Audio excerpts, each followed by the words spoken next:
আসসালামু আলাইকুম রহমতুল্লাহ। সবার জন্য আন্তরিক শুভেচ্ছা এবং অভিনন্দন জানিয়ে আজকের ভিডিও শুরু করছি। আজকের ভিডিওতে আমরা জানবো দুটি নিয়ামত সম্পর্কে, যে দুটি নিয়ামত মানব ক্ষতির কারণ।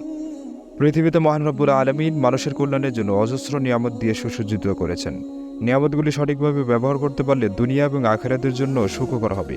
এই নিয়ামতগুলির মাঝে এমন দুটি নিয়ামত আছে, পৃথিবীতে এই দুটি নিয়ামতের প্রাপ্তি ঘটলে অধিকাংশ মানুষের ক্ষতিগ্রস্ত হওয়ার শঙ্কা তৈরি হয়।